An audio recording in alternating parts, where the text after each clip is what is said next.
So we are in week 4 of President Trump's federal surge in the district. This 30-day push to crack down on crime expires next week. So we know that has a lot of you at home wondering what happens next.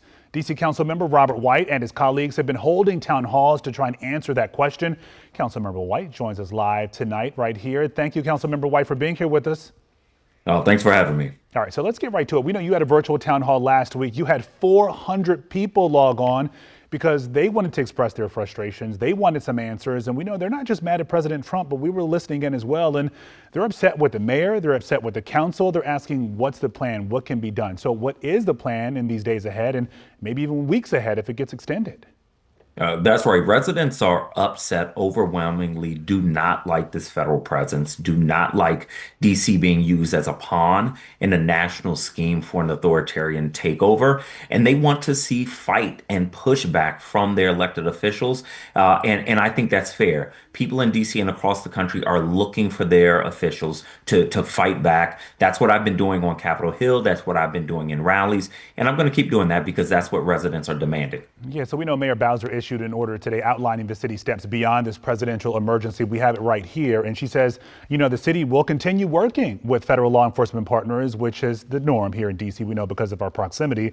But she's asking they not wear masks, identify their agency, and provide identification when engaging with the public. She's asking that they do this. So this, of course, is going to change the way the city and the federal government interact. What's your take on this relationship moving forward based on what the mayor outlined?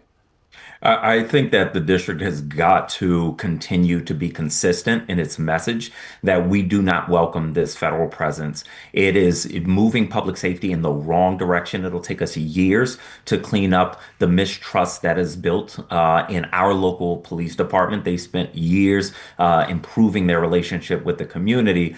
And Democrats and people across the nation want DC to push back as well. I don't want us to be on an island. As every city and state is saying, this is not right. We've got to continue to say the same thing because it is not right.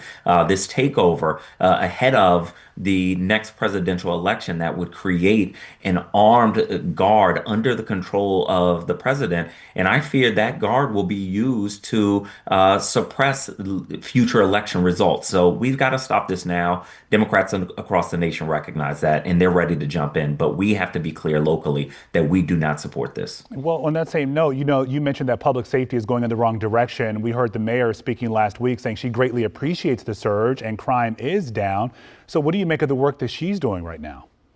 The district has been driving crime down for many months now. But what I hear overwhelmingly from residents is that they are losing trust in local law enforcement because they are seeing people snatched up off the streets. They are seeing rights being violated. Parents dropping their kids off to schools are being snatched, and they don't see protection or intervention from our local law enforcement. So that trust is waning, and you can't keep thousands of temporary troops here forever. And as soon as they leave, how are we going to clean up this mess? That's the question we need to be asking. So we can't look at the short term. We have to look at the long term, and this is doing a lot of long-term damage. What do you think of Chief Smith's role in this? Does she survive this federal surge?